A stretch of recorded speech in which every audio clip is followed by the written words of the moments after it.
Hello friends, welcome back. Uh, in this session we're going to discuss South Asian crisis, or also called as Asian crisis. In previous session we discussed about Great Depression of 1929.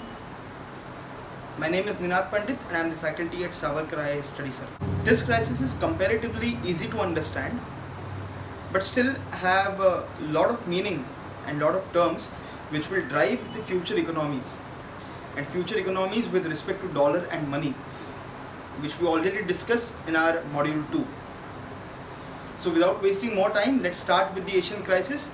As we started in the previous session, we'll be understanding about how this crisis took place, what are the reasons for this crisis to happen, and how they came out. So let's start. There are three kinds of nations in the world based on their economies. The first one, developed nations like USA, UK, Russia, Germany. The second one is developing nations like India, China, Brazil, etc. And the third one is least developed nations like various nations in African continent, Syria, Yemen, etc. So this South Asian crisis took place in the region of South Asia, that is Thailand, Indonesia, Philippines, Malaysia, and East Asia, that is Japan, and also some part of China. So we're going to understand this crisis based on these factors. Most affected nations in these crises is Thailand, Indonesia, and South Korea. Right? These nations are the developing nations. Now why I'm discussing this? Because developing nations always attract a lot of investment, because there is a scope of investment as these nations are developing in their format. So you investors are always trying to invest their amount or their money in these developing nations due to high scope of returns. Now to understand history of their economy, these countries, South Asian countries, were growing at a rate of 9% from 1980 to 1990, 1997, somewhere around, because this crisis took place in the year of 1997. Okay, so what do you mean by growth rate? Suppose if you understand 100 rupees was their country's GDP in the year suppose X, and if this country is growing at the rate of 9%, which means they will add up in the succeeding year 9 rupees. Alright, so next year again 9%, again 9% of 109. This is what we called as a growth rate of 9%. So they had a constant growth rate from 1890 to 1990. So investors always thought that this is an ideal place for their investment. We require one more concept to understand this crisis, that is devaluation and appreciation of currency, which we already discussed in our module 2, but we'll revise that concept quickly. These are the respective currency of these nations: Thailand baht, Indonesian rupiah, South Korean won. Okay, like Indian rupees and US dollar the same way. Alright. So we'll quickly revise the devaluation and appreciation of currency.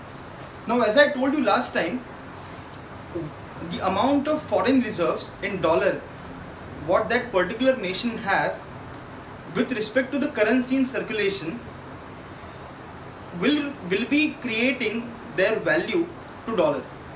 Right? Just understand now. Suppose $100 are there in forex, we also called as foreign reserves of that particular nation, and currency in circulation is 1000 whatever, baht, rupiah or one. Okay, so we'll assume baht. 1000 baht is in the market, which is printed by the Thailand government, and $100 is with them, which came by investment. When investors will come, they'll be investing in dollars. So $100 came in the form of $100 came in the form of investment. So they have $100. So when we'll divide 1000 with 100 will be getting 10 baht is equal to $1. Assume this is the condition 1. Second condition, now if dollar amount investment came, more investment came in Thailand, okay, so dollar became 200, dollar became $200. This is the second condition, okay. So dollar became 200, currency in circulation again 100 baht. So what will happen? 1000 divided by 200 will give us 5, which means now 5 baht is equal to $1. Now what happened? Currency appreciated or depreciated? Here we used to get 10, we had to pay 10 baht to get $1. Now we had to pay 5 baht to get $1, which means currency is appreciated. Thailand currency is appreciated. We have to pay less Thailand currency to get $1, which means currency is getting appreciated. Now understand the third scenario. In second scenario we assume $100 became $200. Now if investors who have invested in the market, they are removing their money or taking back their money from the market, and investment went down to $50. Okay, again currency in circulation we are assuming it as a stationary 1000 baht. Okay, so what will happen now? 1000 divided by 50 will give us 20. So now you have to pay 20 baht for $1. Alright, so what is happening? Currency is getting devaluated. We have to pay more amount to get $1. So here currency is getting devaluated, here currency is getting appreciated. Okay, this we already discussed in second module, but just to revise it, I'm explaining you this concept again because we require this concept for understanding the South Asian crisis. I hope you understood this devaluation and appreciation of currency. We'll be moving ahead with two major concepts which will be driving the future economies, that is floating exchange rate and fixed exchange rate.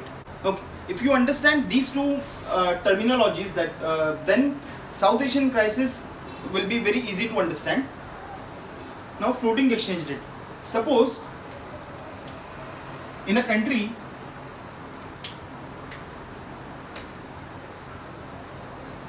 $100 investment is there,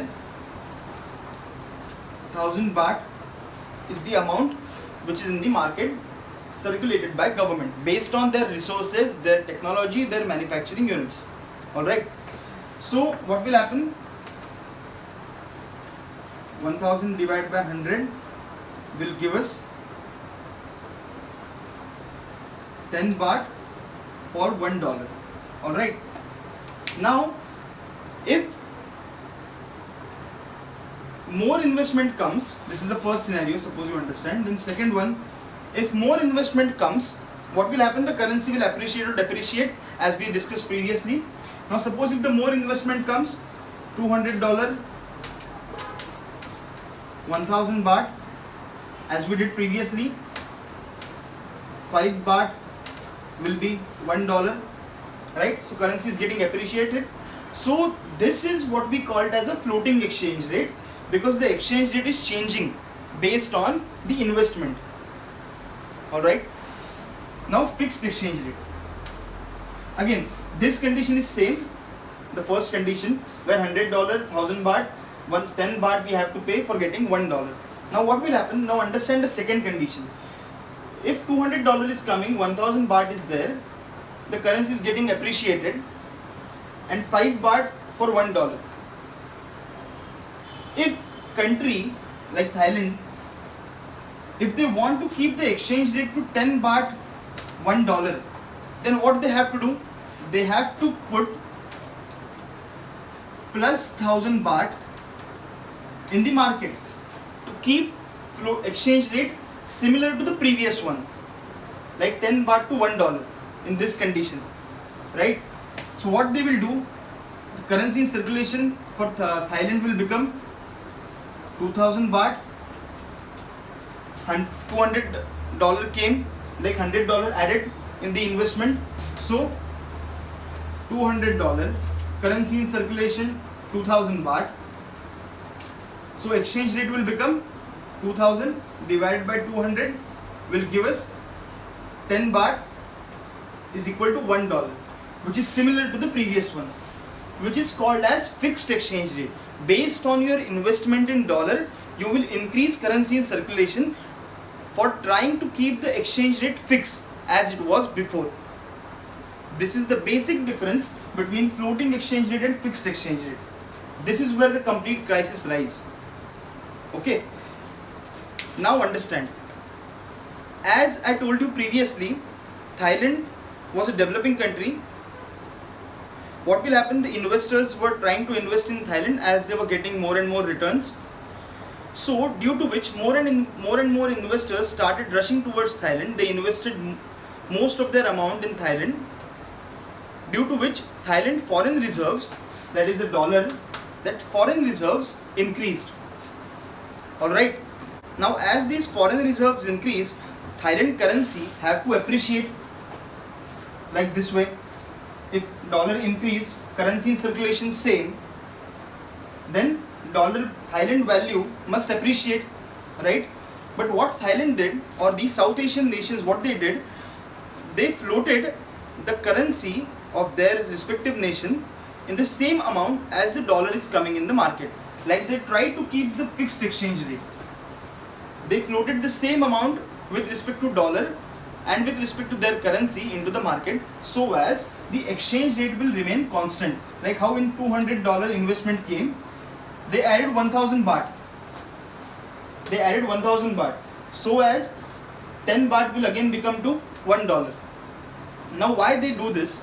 Because understand, if I am the investor, I am investing in Thailand, I have invested my $100 and that dollar value, $100, if 10 baht is the value for dollar, then what will happen? I'll be getting 1000 baht, right? $100, 1000 baht when I invested. Now if more and more investment is coming, the value will be appreciating. If value will appreciate, previously I was getting for $1 10 baht, now I'll be getting for $1 5 baht. So when I invested for $100, my Thailand value was 1000 baht, but as the currency started getting appreciated, so my $100 I'll be getting 500 baht. So I'll have loss.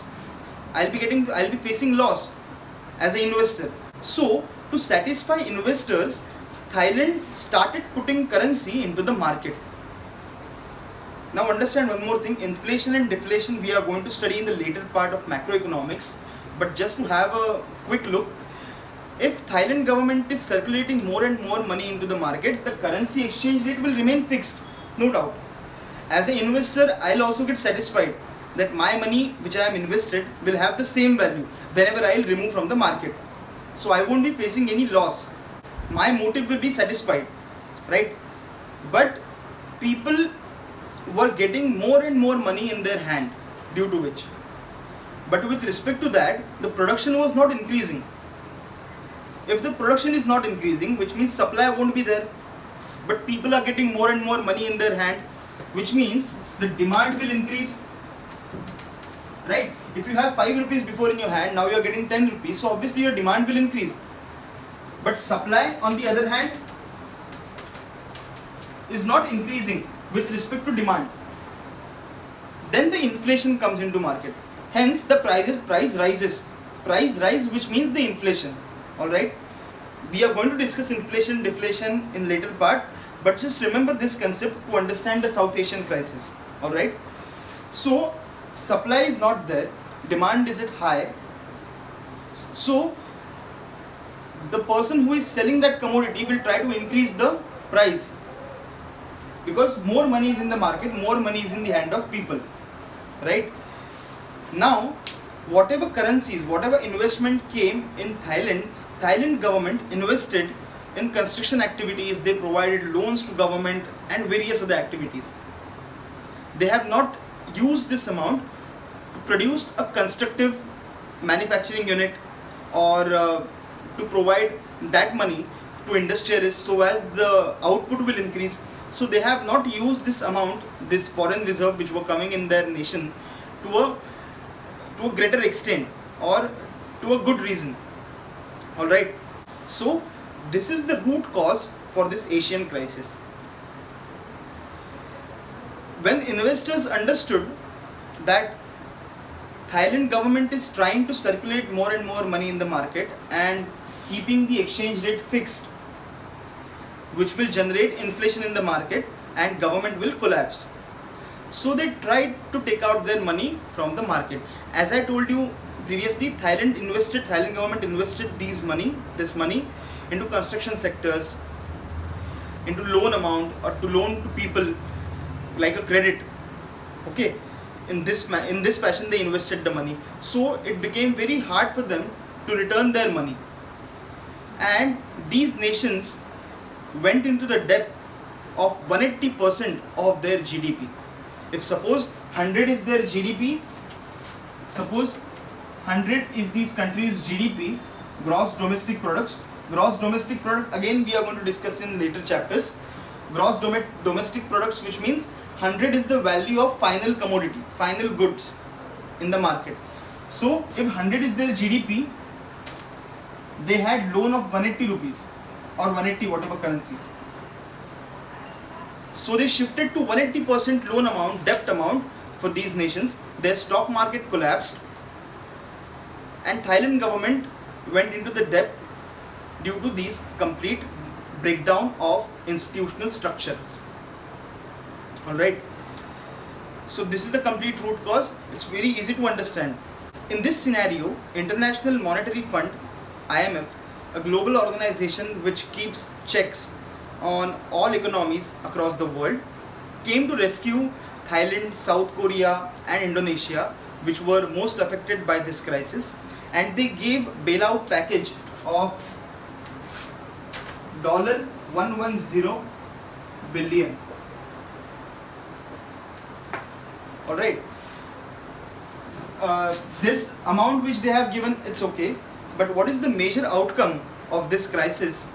That International Monetary Fund gave a statement or came out with a norm that no country must keep their exchange rate to fixed and they should implement the floating exchange rate, which means that currency in circulation must be only dependent on the resources, manufacturing units and technologies and the basket of goods, the important basket of goods like gold for example, alright, what that country have, and should not completely depend on dollar, so that such kind of crisis must not take place in future. I hope you understood these concepts, floating exchange rate, fixed exchange rate, and why this crisis took place in these South Asian nations. Also understand one more irony. When we discussed about Great Depression of 1929, US economy goes down, all other economies goes down. Whereas in this case of South Asian crisis, when these economies like Thailand, South Korea and Indonesia economies goes down, IMF gives bailout package or loan to these nations, which means they'll be repaying loans in future for many years. Okay, please have a look of this image properly. It will help you understand how USA dominates the world and achieve their own interest. I hope you understood this crisis. In next session, we are going to understand the third chapter, that is types of economies. By that time, stay tuned, stay healthy. Thank you very much.